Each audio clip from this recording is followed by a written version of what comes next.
So I'm assuming, as a car guy, everybody's feed is pretty similar to mine. I've seen the new Prius like probably 20 times by now. So I thought, it does kind of look cool, let's look into it.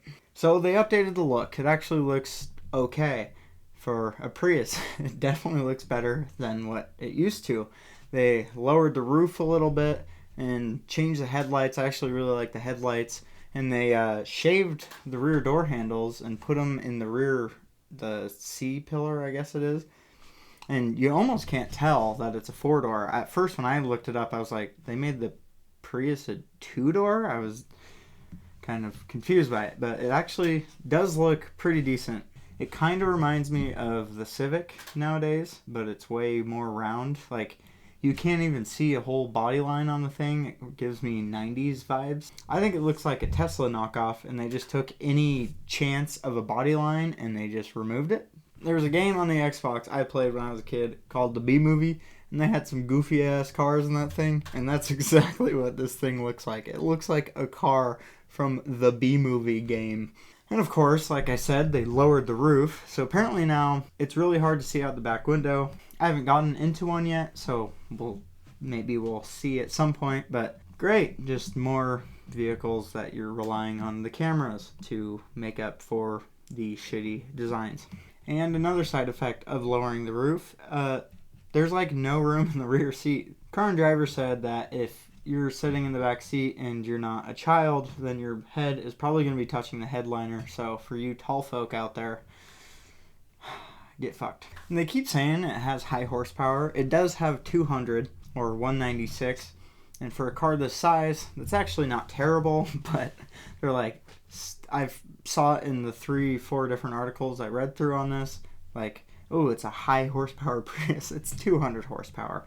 I mean, come on, guys. It does go from 0 to 60 in just over 7 seconds, which is, like I said, for a sedan. It's not terrible, but quit posting numbers like you think you're doing anything. And this is just the regular Prius. It still gets freaking 57 miles to the gallon with your 197 horsepower, which is pretty crazy. If you want to go check out the Nissan Versa video we just did, it can get upwards of 40 miles to the gallon, but it has 110 horsepower, which is like nothing. So this is improving way above that. Now, if you want to move up to the Prius Prime, which is the plug-in model, that gets up to 220 horsepower. With the Prius Prime, you can get all-wheel drive on that thing. So you can get electric wheels or electric motors in the back to power the back, and you got all-wheel drive, which is pretty nice for a car this size. If you live anywhere north at all, snow tends to happen, and it is super, super nice to have all-wheel drive. And all these do come with the CVT, which is not great, but it's kind of the new thing that's coming in all of the economy cars. I think they're starting to get better, but I remember those early CVTs were a little scary. Did not hear very many good things about them.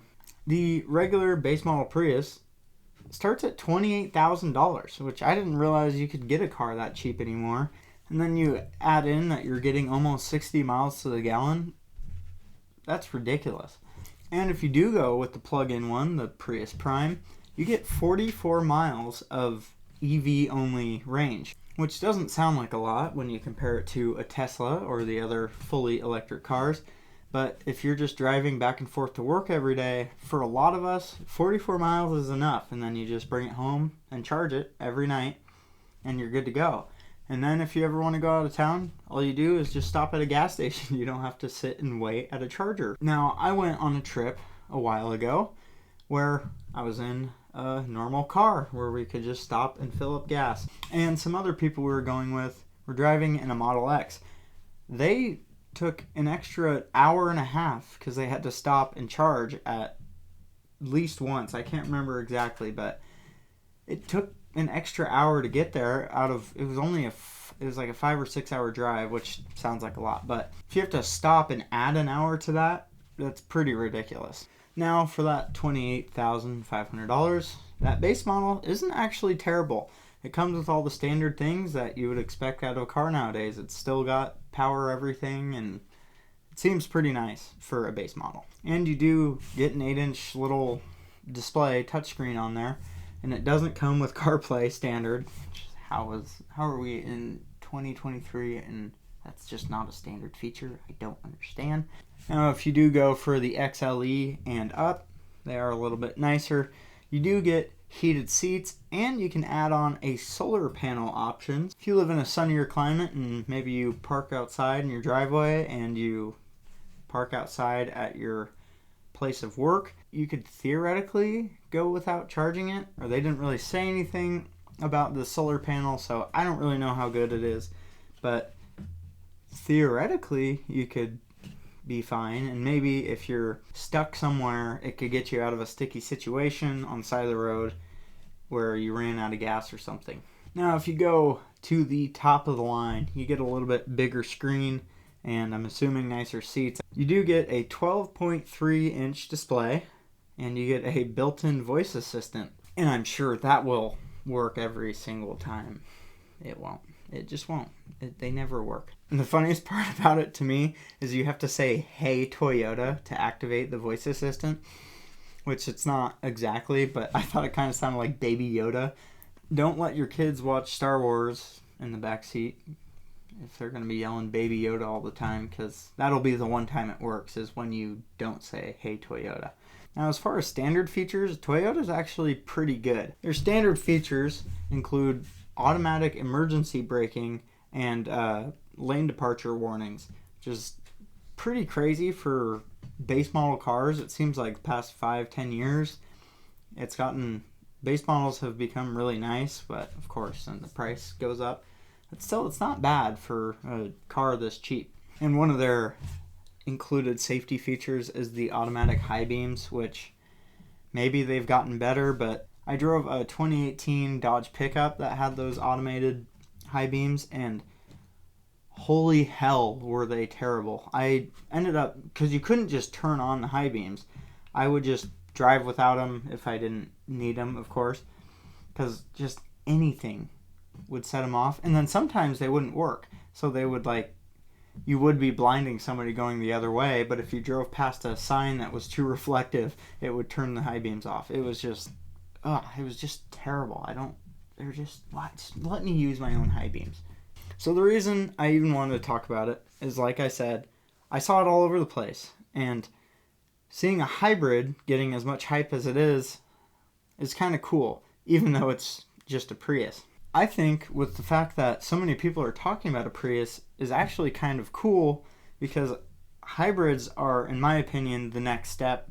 I think EVs are a little bit too far ahead. I think our battery technology just really isn't there right now. But yeah, I just thought it's kind of cool that somebody's talking about hybrids instead of the next car being electric, like this new wave of cars that they're just canceling internal combustion engine completely.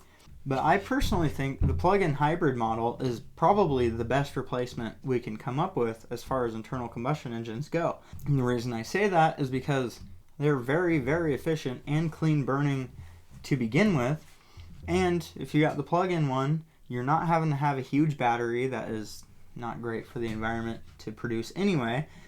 And you get just enough range that you can do most of the tasks you need to do around town, run errands, whatever. But if you do want to go on a long road trip or something, you can still stop at a gas station and fill up.